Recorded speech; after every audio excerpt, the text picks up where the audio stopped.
What small thing do poor people notice in middle-class houses that middle-class people have no idea marks them as middle class? Story 1. I finally felt like I had made it when I moved into a house and found I had a room I had no idea what to do with. It's been months and it's still empty. Story 2. The good toilet paper. I grew up with a single mom that always bought the cheapest TP she could find. I still distinctly remember when I visited a middle-class friend's house and saw triple ply for the first time. My brain told me it was some sort of towel material and I was super confused for a second. Story 3. Kids having cute bedding. The couple of dollars difference between plain sheets and blankets and the cute stuff with dinosaurs and unicorns is a giant gulf when you're poor.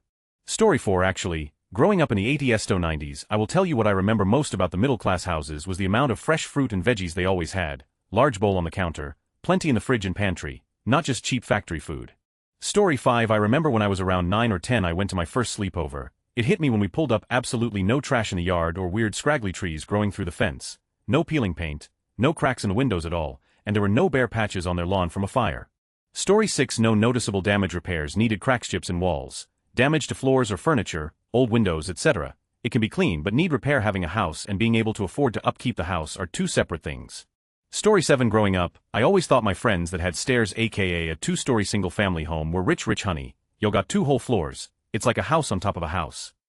Story 8. Books. Shelves full of books. That was what hit me as a kid going to my posher friends' houses. Now my parents didn't read much when I was young, but I was massively into books, so seeing walls of shelves with books around my friends' houses made me think they were super clever and mega rich. I know, not necessarily true especially these days, but while I have never become rich myself, I guess I became middle class through education and life experiences, so my flat is filled with books I've read or will read one day. So, I guess I always thought that being middle class was associated with having a library of books. Story 9. I was just humbled. I've got a big pantry full of food and 2 refrigerators full of food, yet caught myself whining I didn't have anything good to snack on. This thread made me smack some sense into myself and be damned if I'm grateful for my blessings. Story 10. I once had a speaker tell the group that the lower class is surviving. They don't have money to fix things or to have things fixed. The middle class have tools and are dus, while upper class have no tools because they hire the workout. So yeah, tools. Story 11. No piles of old junk. Don't get me wrong, middle class folks have their hobby stuff crammed in the garage, but I'm talking about the half-broken chair that could be used in a pinch if someone needs a chair, or the repaired salad bowl that's now used as a dog bowl. Poor folks cannot afford to throw away today and rebuy tomorrow. Especially in my neck of the woods, we make do until the materials are thoroughly worn out. A cooking pot might last decades, then get relegated to a dog bowl, then when it rusts through be turned into a door clanger or a shooting target. In the middle-class household, the pot gets bought then replaced when the set gets old. Story 12. I remember back to school shopping in middle school. Think JCPenney and Kmart. Mom budgeted and paid cash for everything. I would get a few new things but not much. Most of my clothes were hand-me-downs from relatives. My best friend picked out all her own clothes in a nice department store and put them on hold.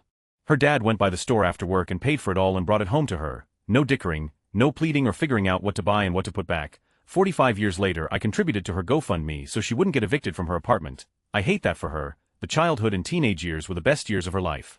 Story 13. Flooring. As a kid our apartment had very old and worn linoleum glued to the concrete floor, slippery, hard, and so thin you could feel imperfections in the floor. Everything echoed off the hard surfaces. Especially in the kitchen. Even modern vinyl floors with a built-in layer of padding feels better even though it's pretty similar. Going to a friend's house who had new padded carpet was magic. It not only felt better, it made the room quiet.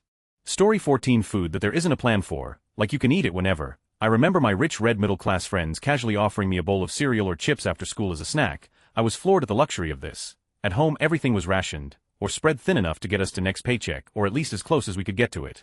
Every bit of food had a plan. We couldn't just eat whatever, whenever because we felt like it. Also, matching furniture sets and getting your hair done professionally, in a salon, these were rich people things to me. Story 15. Fun drinks. As soon as I moved into the middle class as an adult I started to spend my money on Olipop, little smoothies, protein shakes, and the like. I'm still very budget conscious so sometimes it feels like I'm breaking a rule by buying them.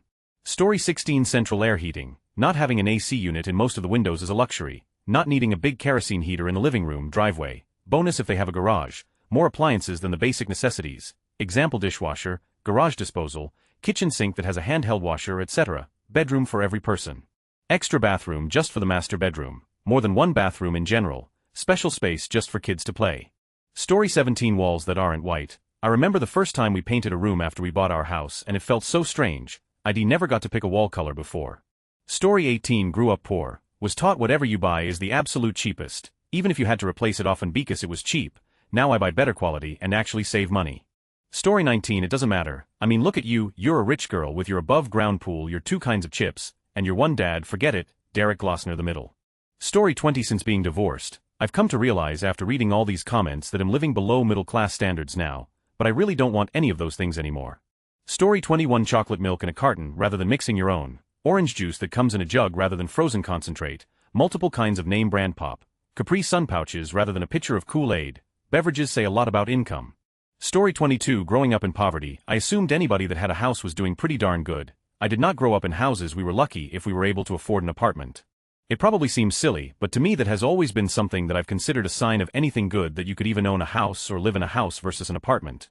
Past that, things like having food regularly and not buying things with food stamps or having government food boxes, being able to go to the doctor, having clothes, shoes, having a car, kids not having to help pay bills with off jobs like babysitting, mowing lawns, newspaper route, cleaning, I have a whole list. Again, I say this coming from a place of growing up in poverty with no stability and having to generally fend for myself. So I think my judgment has always been wildly different and very focused on just very basic needs, because for me, if you were even able to have a roof and food, that was a sign of great wealth. At 43, I've finally been able to do and obtain basic needs regularly and successfully get out of poverty despite having worked off my whole life without a support system. And it's mind-blowing to me how different it is to just be able to go buy groceries, but I don't take it for granted as I'm terrified for it to disappear. Story 23. My parents always bought snacks, paper goods and toiletries in bulk because it was cheaper. My friends thought we were rich. Before I moved out, my mom explained that there are things that I will always be using like soap and toilet paper, so when it's on a good sale, buy enough to last for months. This is a concept that seems to elude a lot more people than I ever imagined. I have friends in their 40s that still only buy a single 4-pack of toilet paper and frequently have to waddle like a duck when they realize they're out and rush to Walmart. Story 24. For me, I'm 42 and I've never had my own washer and dryer. I'm still stuck with communal coin laundry, a washer-dryer room I can use whenever I want, and I'll want for nothing more. Story 25. Pets that are bathed regularly, groomed regularly, fed nice food that's not greasy from the bag, and regular vet visits for health checkups issues, bonus points for pet being on medication, house doesn't smell like nobody cleans, ever, or minimal cleaning at best, hosting others regularly and not being unbearably ashamed.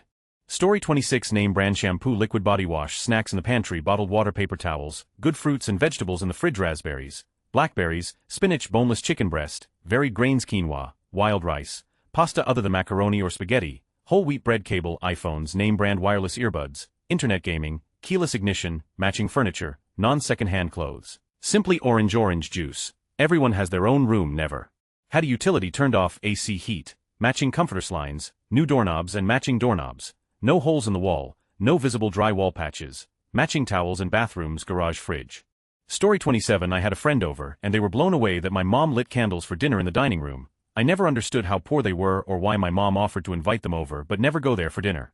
Story 28. I was recently able to climb up to middle class from being poor. A big thing that marks the difference is car troubles. If you're poor and something happens to your car, it's the yendi of the world, but when something happens to your car and it's just a minor inconvenience, it's not so bad. A few years ago I was poor. Me and my partner only had one car and it was always breaking. We were able to dig ourselves out of being poor, and by 2021 we had 2 cars that were both operational. That makes a gigantic difference. Having 2 cars, when something happens to one of the cars now, we just drive the other car. Story 29. My friend in HS visited my home. He saw all the way through it. My room was at the other end of the house. He said, "Yo, your home is huge." That thought never ever dawned on me. Never thought that my home was large, never considered it anything of anything other than my home, but to him it was massive. The home had 25 windows on one floor. In a borough in NYC, my family, the 3 of us, had both floors. But looking upwards, I remember I visited a more affluent friend, Jeremy, on his birthday. I remember his ceilings were so high up. My ceilings were high, but his were way up there. TLDR, home size, high ceilings. Story 30. I took care of a 90-years woman who grew up poor and had 6 siblings. And her mom always told her that just because we are poor doesn't mean the house has to be a mess and you can't bathe. Story 31. A cupboard pantry area full of snacks. At least when I was growing up back then, not that long ago but a while ago, poor people in my neighborhood did not have random snacks lying around. Certainly we didn't in my house. My dad wouldn't even buy another type of cereal. Story 32. Central air conditioning instead of window units, or no air conditioning. I remember feeling super fancy when I bought a window unit. Growing up, one of my friend's parents would get water delivered. We actually had good quality tap water in our area, but they were very health conscious. That seemed like such an over-the-top luxury to me. Story 33. Working reliable appliances. The notion that you get what you pay for is easier to appreciate when you can only afford the low-end models, be it larger appliances like dishwashers, washer and dryer, or even ones less noticeable like a sump pump. These things working are often taken for granted with the more money you have. Story 34. I remember hosting a group of kids for a spaghetti dinner, and one young man just walked around our house and in awe said, "There's just so much to look at." And we just had normal middle-class framed prints on the walls, family photos, books on shelves, etc. It truly changed my perspective. Story 35. Having steps in the walkway through their grassy yard leading to their doorway. Sometimes as I'm leaving for work, I look at my front yard and think to myself, I have front yard steps. I pulled myself out of poverty. My spouse and I both grew up poor, about 1,500 miles from each other. We experienced waxing and waning food and shelter insecurity, for years, experienced and are still recovering from some of the worst socio-economic determinants of health sort of stuff. He always thought that an outdoor hose spigot and an attached sink sprayer in the kitchen were fancy. I thought bowls of fresh fruit were fancy, with maybe an ice maker with water dispenser on the fridge or sunroof on a car as peak wealth makers. We both agreed that home computers and large flat-screen televisions were upper middle class. The world's changed a lot. Now, I understand that there are only two classes. Workers and the bourgeois. All of us manipulated by the capitalists. Story 36. My grandma is from Argentina. Some decades back, a friend came to visit, and she made some comment when driving about going through the bad part of town. The friend was shocked, because practically every building had a satellite dish, meaning the poor residents had TVs, which would be practically unheard of back in AR. Not directly a response to the question, but... Story 37. As a female teenager in the 2010s, other girls always had name-brand beauty products like Victoria's Secret or Bath Body Works perfume, body wash, lotion, etc., instead of the Walmart brand Suave or some knockoff body mist. I rarely got those name-brand products as a special gift for birthdays or Christmas, or if I saved up enough money to buy it myself. Story 38. I had a school friend whose parents were lawyers. He got any toy he wanted. He had a cupboard full of sets of Lego. One problem, due to his parents both being lawyers, everything was by the book. He had to follow the instructions on the Lego sets. There was no room allowed for imagination. I was jealous at first at him having boundless sets of Lego to play with, but he couldn't play with them. When he came over to my house, I got out my Lego, a big bucket full of mixed bricks, every piece second-hand, picked up at jumble sales or charity shops, and not a single instruction booklet. At first he was lost on what to do, but with a little encouragement he was soon building castles, rockets, robots, and whatever he wanted to build. He was able to play. I let him take home a spaceship he had built just so he had some Lego he could play with. Story 39. Towels. They have lots of them, and they have matching sets and towels for specific purposes like the beach towels or the pretty ones that you're not supposed to use instead of the 3 or 4 20-year-old towels that I didn't buy. I just had them from somewhere. Story 40. Matching furniture, matching bed linens, matching towel sets, matching appliances, having a dishwasher, an ice and water dispenser built into the refrigerator, stainless steel appliances, matching dishware, matching glassware, matching cutlery, a matching set of knives, matching Tupperware and food storage containers, and not using old containers as food storage or store bags as lunch bags. Basically anything that matches. That was a rarity when I was growing up. Story 41. Shareables being left out for anyone to take and have. What I wouldn't give for the ability to be able to host guests at my plates with drinks and snacks without worrying about my bank account. Story 42. We bought a 4-bedroom and 3-bathroom house before COVID. We spent a few months doing it up. We come from poor backgrounds in social housing and overcrowding, sharing one bathroom, so it was an achievement for us and had no idea how to furnish it or where to start. During COVID, when everywhere was closed, we decided to have a barbecue and invited family down.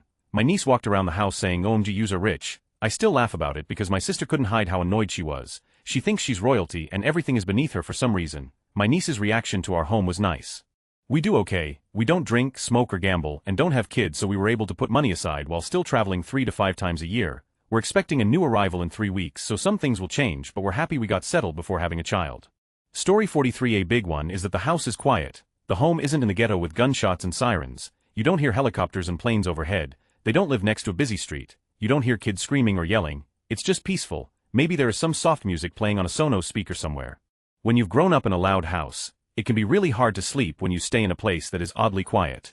Story 44. Growing up on the poor side of the street, middle-class homes where you can flush a toilet without asking first. Or if it's yellow, let it mellow, if it's brown, flush it down. Also, they didn't have a mason jar in the fridge with the strained leftover cooking fats, mostly bacon, to use instead of butter or frying oil.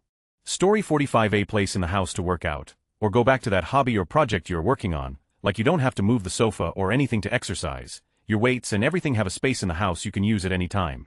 Story 46. Great question. OP.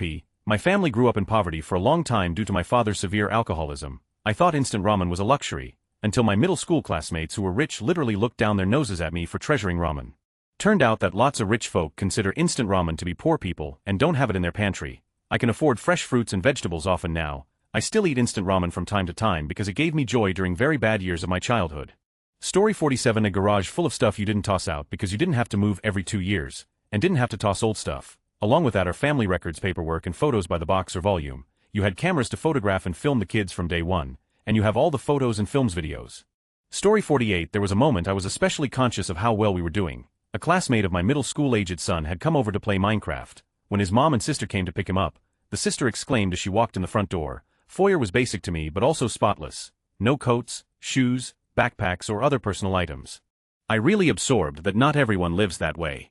Story 49 Vacations. Middle class had the wealth to afford big family vacations every year, sometimes twice or more a year. The kids would come back with stories and souvenirs about their vacation. Then ask, "Where did you go on summer Christmas break?" We either stayed home or got a job. Story 50 I have always wanted a fridge that had an ice water dispenser. That was the sign of wealth for me. Even now I can afford it. I still don't have it because my current fridge still works after so many years. Story 51 When I was growing up it was a paved driveway, we had gravel. It made skateboarding and basketball some of a challenge. A couple times a year my dad and I had to rake the whole thing to level it off. That was a blast. Story 52 Snacks. I would go to friends' houses and, "Do you want some chips?" You have chips just there all the time. Doritos were for birthdays where I grew up. Story 53 I remember my mom seeing a cloth shower curtain at a friend's house and immediately wanting to buy one to replace the vinyl plastic one we had when I was a kid. Story 54 What's in the kitchen cupboards? How full they are and what quality of goods are they? Also in the kitchen, how up to date the materials and style of the doors and surfaces in a fitted kitchen. Story 55 My parents owned and lived in a 3-flat apartment building and rented out 2 of the units. We were in middle school at the time. They bought a mansion when we started high school and all of our elementary and middle school friends turned their backs on us. We were never the type of kids to show off or brag at all, and of course, had no control over what property our parents purchased, but we were judged for it by kids who had gone to school with since kindergarten. Story 56 Full pantry and extra refrigerator in the garage full of food. As a middle-class person I can save money buying in bulk, not something I could do when I was poor. Story 57 Ski snowboard equipment. It's expensive enough to exclude the poor, but not so much that only the wealthy could afford it. Middle-class people will say it's not that expensive, you could do it too.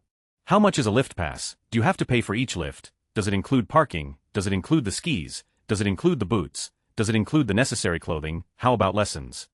Story 58 When I was a kid it was cable TV and cordless phones. Houses with dimmer light switches, a garage door with an actual motorized door opener, a fridge with an ice dispenser, a working gas fireplace. Story 59 Not exactly an answer, but I remember at around 12 years old a friend came over and then later made a comment in the bus that you should see their rooms. I bet there was 1,000 of stuff in each room. In today's money, think 3,000 in reality, there was probably even more than 1,000 of stuff in there. Though I did not make that correction, because even at 12 that really struck me. That feeling has stuck with me over the years and I think about all the junk I'm blessed with still, something taken for granted, like having 2 video game systems, games, random toys and your own small TV might be unattainable to others. We for sure were not rich but probably middle class and had many creature comforts, so I think just having the ability to do more than the bare minimum really can stand out. Maybe this will affect you like it has me over the years. Story 60 This entire thread is making me so grateful for all of these little luxuries I have now that my childhood self who grew up in poverty could not have fathomed. What a nice way to start the day. Story 61 Paying for surprise expenses without a second thought. As a formerly poor and now solidly middle-class person, it hit the hardest for me when my youngest daughter told me her book fare was that day at 7:45 a.m. when we were on our way out the door and I just hopped on my phone and put 30 on her Scholastic account, and when my oldest was in a play and wanted to buy the commemorative t-shirt, and I just pulled out and handed her a 20.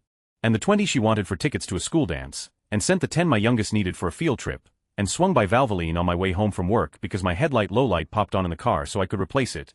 All that stuff would have been unfathomable, and so stressful to me 5 to 6 years ago. Now my checking account never drops below 4 digits between checks. It's crazy what that does for your mental health. Story 62 As someone middle class with friends who were across the economic spectrum, what I've noticed most that defines wealth is where you do laundry.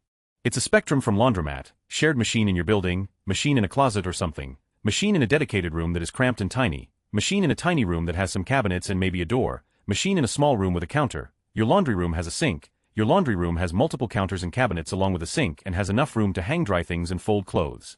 Story 63 When I was a kid, people always thought we were rich because we'd only drink spring water and it came from a water cooler. We weren't rich like our neighbor though, they had a chairlift going up the stairs.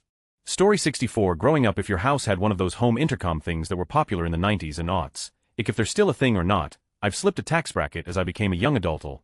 Story 65 Not sure if this applies in all countries, but here if you are a guest in a working class household you don't help tidy or clean up, your host will usually be offended and not allow you to help. In middle class households it is common for guests to pitch in and help tidy up after the meal. Story 66 For rainy day entertainment, having more than just cards, dice, dominoes, Uno, and 2 or more beat-up box board games from one of these titles: Scrabble, Monopoly, Parcheesi, Clue, Payday, Chutes and Ladders, Candyland, Life, Chinese checkers, and a no-name black-red plastic chess checkers set. If the kid's family had any video game console handheld, or board games that were more than a couple of bucks at a thrift store, they were doing way better than me. We and the neighbors would trade our board games around, and when one of us got a new game it kept us all entertained for a few weeks. And we knew who had what, so we each made sure we didn't buy something someone else already had. Story 67. I grew up working class but went to school with mostly middle-class kids. I thought detached houses, garages, dishwashers, more than 3 bedrooms, large kitchens, more than 1 bathroom, separate dining rooms, and double sinks were all very fancy. Story 68. A half bathroom for guests, separate laundry room, custom draperies, 3rd car garage, gated community on the golf course, with a club membership, central air conditioning, cable TV, a game room, a pool, acreage with horses, professionally landscape. That was my dream house as a 10-year-old me. Some of my friends lived this life. Story 69. People who have money taste don't buy a set or have anything matching. Maybe 2 chairs match in a living room but they would never match the sofa, 2 side tables might match, but they would never match the coffee table.